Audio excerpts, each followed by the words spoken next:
नमस्कार, मैं हूं राम किंकर सिंह। आप देख रहे हैं पीसीआर। आज आपको मिलवाएंगे एक ऐसे गैंग से जो बिल्कुल कॉर्पोरेट तरीके से काम कर रहा था। झपटमारी से इस गैंग ने करीब 1 करोड़ 30 लाख रुपए के मोबाइल फोन भी बरामद कर लिए हैं पुलिस ने। चौंकाने वाली बात यह है कि पकड़ा गया गैंग महज एक दिन के अंदर ही 500 से 1000 मोबाइल फोन चोरी कर दें और झपटमारी करने का टारगेट रखता था। इस गिरोह में झपटमार से लेकर इंजीनियर तक शामिल थे।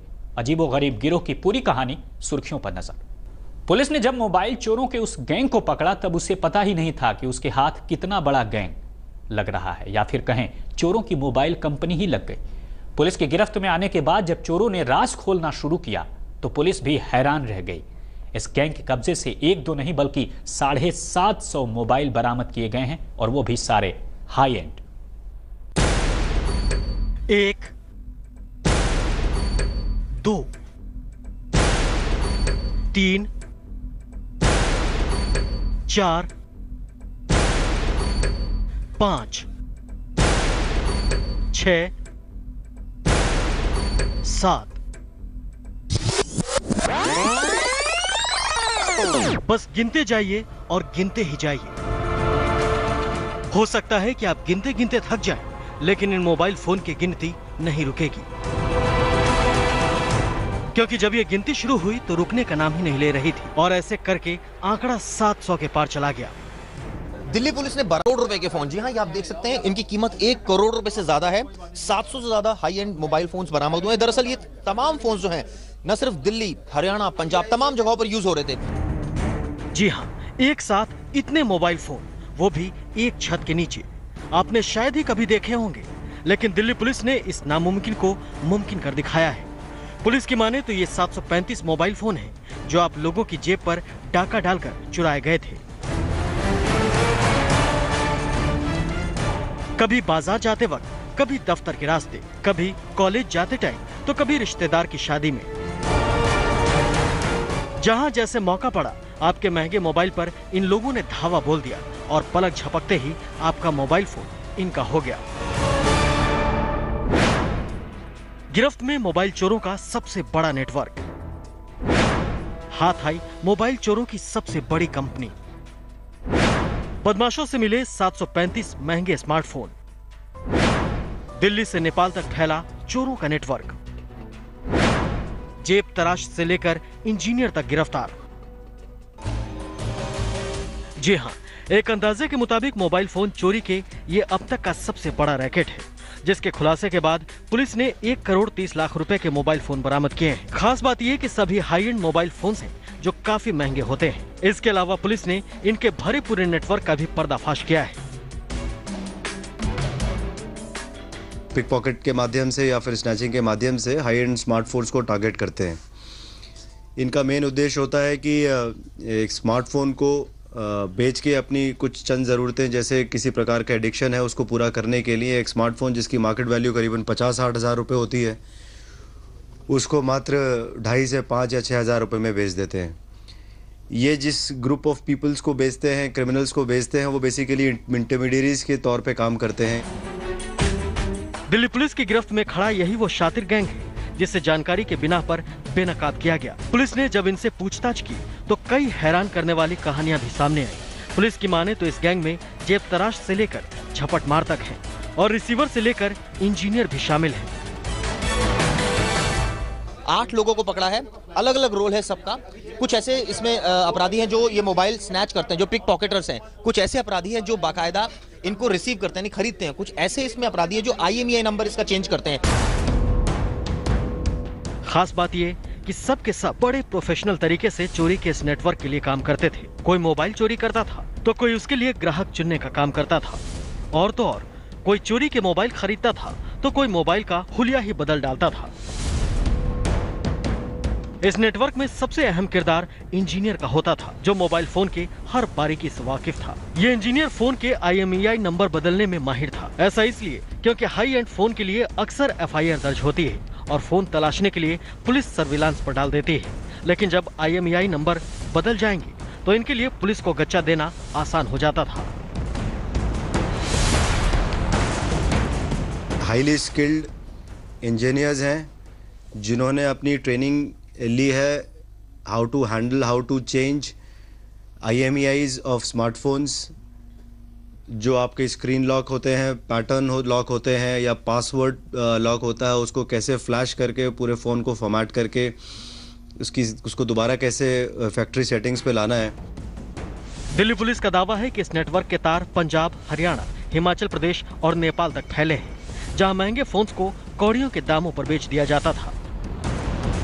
पुलिस के मुताबिक ये गैंग 3 से 4 दिन में ही 500 से 1000 फोन चोरी करने का टारगेट फिक्स रखता था और जैसे ही मोबाइल इकट्ठे हो जाते तुरंत रिसीवर के हवाले कर देते थे। जैसा आप सभी को ज्ञात होगा कि जब आप फ़ोन लेते हैं तो ये माना जाता है कि एक मोबाइल फ़ोन का एक ही IMEI होगा, that is one unique identification number.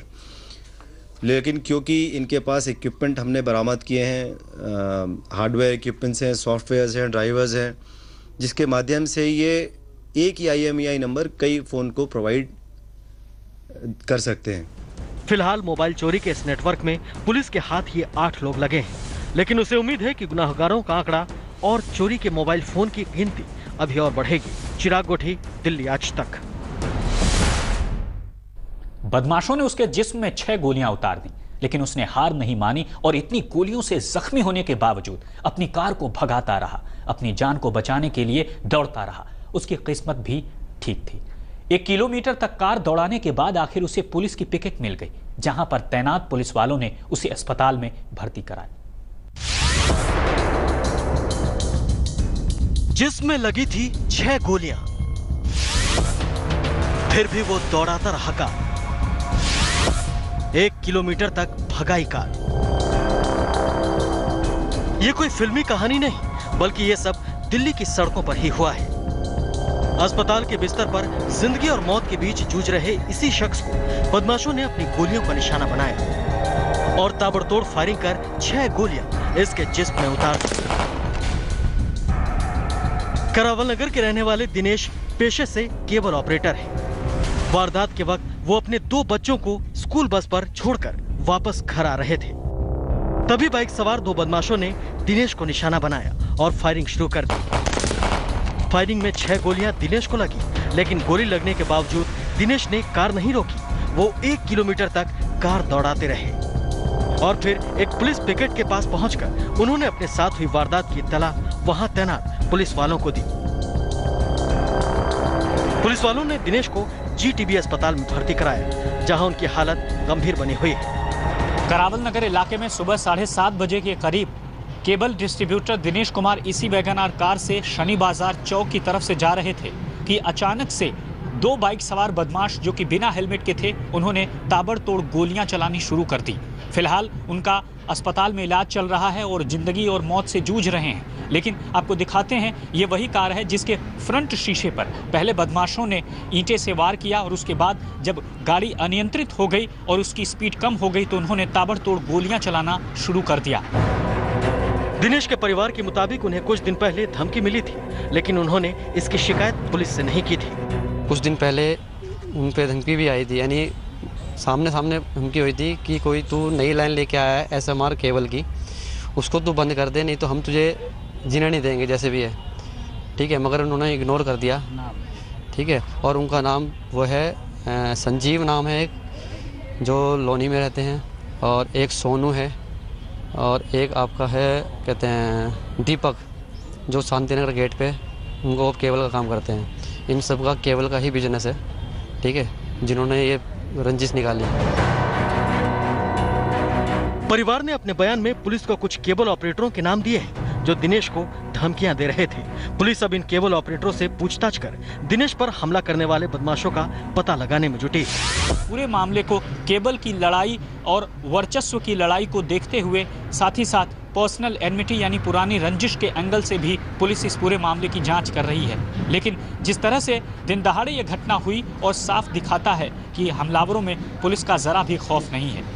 Cameraman Hemant Yadav के साथ रामकिंकर सिंह, दिल्ली आज तक। एक तरफा प्यार में एक आशिक कुछ ऐसा पागल हुआ कि उसने लड़की को सबक सिखाने की ठान ली, लेकिन उसकी सनक का शिकार बन गया 7 साल का एक मासूम, जिसके सनकी आशिक ने अगवा कर लिया था।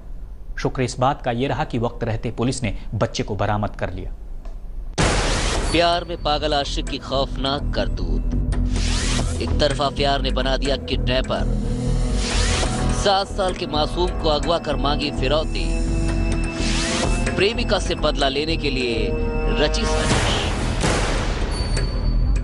कहते हैं कि मोहब्बत और जंग में सब जायज होता है, लेकिन मोहब्बत अगर एक तरफा हो तो अंजाम और भी खौफनाक हो सकता है।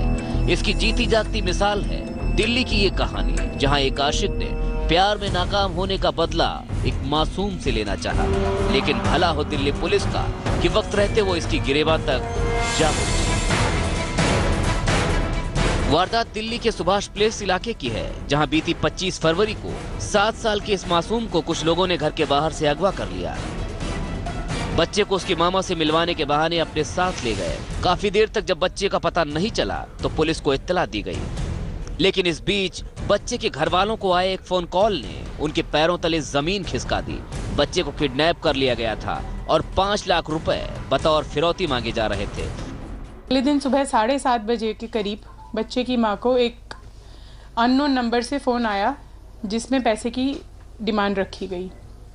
कॉलर ने कहा कि बच्चा उनके पास है और 5 लाख रुपए उनको चाहिए बच्चा वापस करने के लिए। शुरुआती जांच में पुलिस को लगा कि हो न हो किडनैपर कोई जानकार ही है जिसके साथ बच्चा इतनी आसानी से चला गया। इसीलिए पुलिस ने आसपास के उन लोगों की तलाश शुरू की जो पहले यहां रह रहे थे और अचानक गायब हो गए। इस तरह पुलिस मोहम्मद कफील तक जा पहुंची। सख्ती की तो उसने अपना गुनाह कबूल कर लिया और बच्चे को सही सलामत बरामद कर लिया गया। लेकिन पूछताछ में उसने बड़े ही चौंकाने वाली कहानी बताई। कफील का कहना था कि वो इस मासूम की मासी से प्यार करता था, लेकिन उसने शादी से इनकार कर दिया। बस इसी बात का बदला लेने के लिए उसने इस मासूम को किडनैप किया और फिरौती की मांग की। कपिल नाम का जो अक्यूज है वो मौसी से प्यार भी करता था और वो चाहता था कि रिश्ता आगे बढ़े, कुछ अंजाम दिया जाए इस रिश्ते को। लेकिन जब लड़की ने अपना कोई इंटरेस्ट शो नहीं किया तो उसने लड़की को सबक सिखाने के लिए, उसके परिवार वालों से बदला लेने के लिए इस कार्य को अंजाम दिया। इस सिलसिले में पुलिस ने कफील के एक और साथी को गिरफ्तार किया है, जिसने वारदात में उसका साथ दिया था।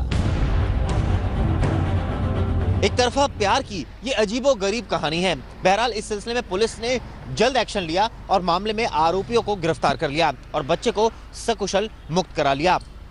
जाहिर तौर पर ऐसे में बच्चे की जान कहीं ना कहीं खतरे में थी अगर पुलिस इस मामले में देरी से एक्शन लेती। कैमरा सत्येंद्र और हिमांशु मिश्रा के साथ चिराग गुठी, दिल्ली आज तक।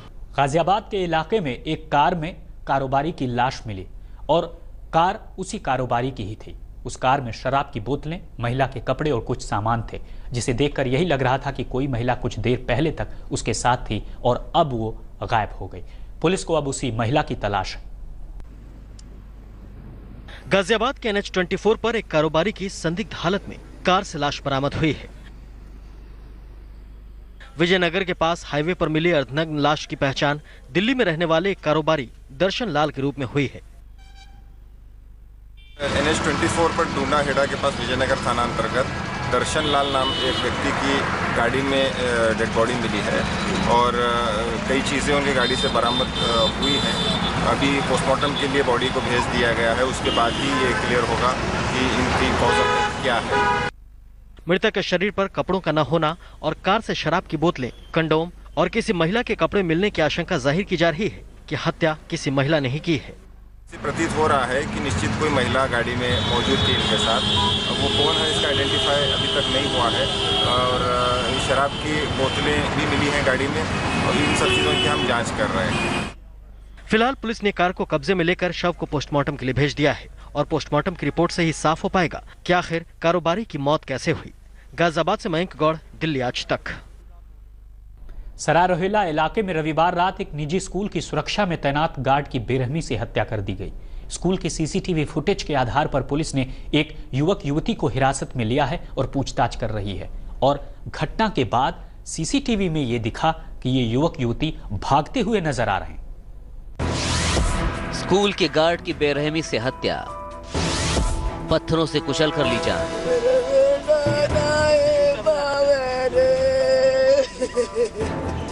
ये रोती बिलखती बुजुर्ग महिला अपने बेटे की मौत का मातम मना रही है, जिसकी रविवार रात इसी स्कूल के परिसर में बेरहमी से हत्या कर दी गई। 35 साल का पवन इलाके के एक निजी स्कूल में सुरक्षा गार्ड था। रविवार रात जब वो रात की ड्यूटी पर पहुंचा तो किसी ने उसे पत्थरों से कुचलकर बेरहमी से मार डाला। जब दूसरा गार्ड खाना खाकर वापस लौटा तो उसे पवन का लहूलुहान शव जमीन पर पड़ा मिला। 10:30 बजे आया तो यहाँ पे मिला नहीं मेरे को, तो मैं अपने कमरे की तरफ जा रहा था तो वो पार्क में आवाज आई उसके, तो मैंने टार्च लिया था, देखा बाहर के तो वो पड़ा हुआ था। तो उसके खून मैंने देखा तो वही लगते हम भी थे, हमारी बीवी भी थी, दोनों उनके घर पे बताने चले गए। हत्या किसने की, क्यों की, ये अभी तक पता नहीं चल सका है। पवन के परिजनों की माने तो उसकी किसी से कोई दुश्मनी भी नहीं थी। मेरा कोई नहीं है, नहीं। किसने मारा? गली में। अच्छा, हाँ, गली में रहने वाले लोग। कैसे पता चला कि उसने मारा? वो लड़की थी, एक लड़की के चक्कर में आए थे, लड़की घुस गई, ताला खुलवाया था, ताला लगा लेता गेट पर, तो गार्ड में बैठ कर रोटी खाता भीतर। उसने रोटी वोटी खाई, आधी नहीं खाई, तो उसने कुछ मना करा हुआ जाने की, गार्ड तो मना ही करता है, तो उसको पार्क में ले जाकर मारा पत्थरों से। गार्ड रूम में आधे अधूरे खाने से अंदाजा लगाया जा सकता है कि खाना खाते वक्त किसी ने स्कूल में घुसने की कोशिश की और विरोध करने पर स्कूल में लगे प्याऊ के पत्थर मारकर पवन की हत्या कर दी। पुलिस को भी तफ्तीश में सीसीटीवी में स्कूल गेट से युवक युवती भागते नजर आए, जिन्हें शक की बिना पर पुलिस हिरासत में लेकर पूछताछ कर रही है। हालांकि इस मामले पर पुलिस मीडिया से कुछ भी कहने से बच रही है। आनंद कुमार, दिल्ली आज तक। सियासत का नशा जब हावी हो जाता है तो सियासत और गुंडागर्दी में फर्क मिट जाता है। कुछ ऐसा ही हुआ करोल बाग इलाके में, जहां आपके विधायक के भाई ने एक बुजुर्ग को पीटा, बहुत बुरी तरह से पीटा, और उसका कसूर सिर्फ और सिर्फ इतना था कि उसने उसे रास्ते से गाड़ी हटाने को कहा था। फिलहाल पुलिस ने मामला दर्ज कर लिया है और पूरे मामले की जांच कर रही है।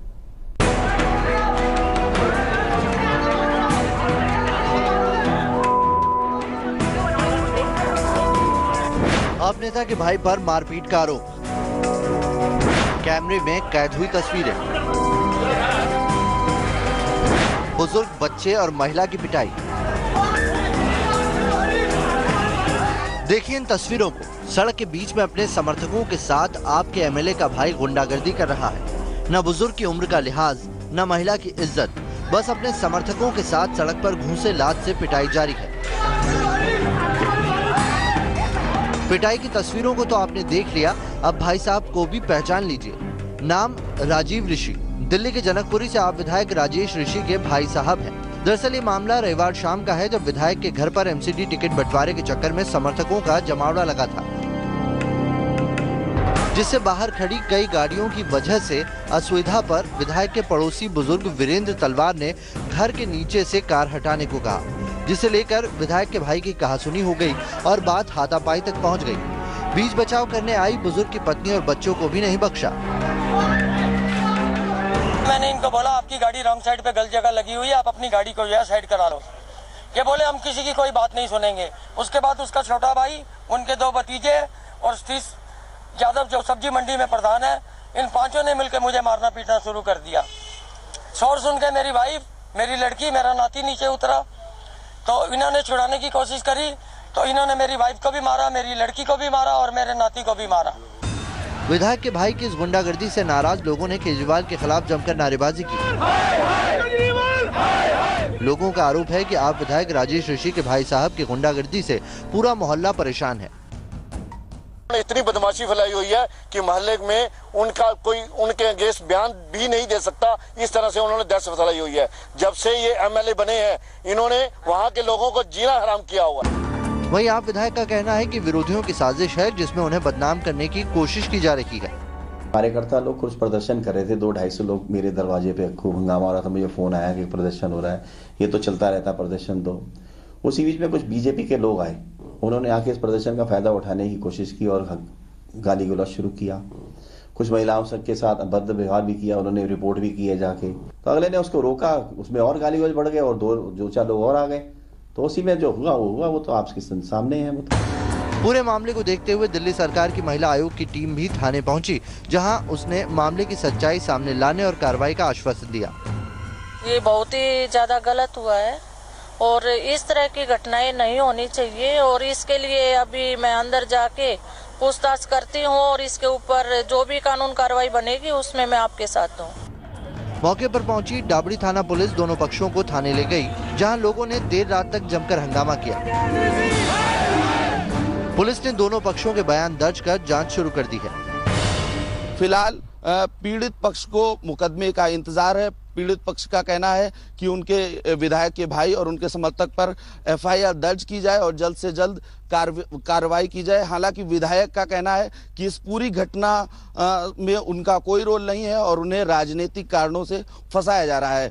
कैमरा पर्सन संजीव के साथ अंकित यादव, दिल्ली, आज तक। तो पीसीआर में आज बस इतना ही। पूरी क्राइम टीम को दीजिए इजाजत। कल फिर हाजिर होंगे अपराध की नई सनसनीखेज और ताजा तरीन खबरों के साथ। लेकिन आप लगातार देखते रहिए दिल्ली आज तक।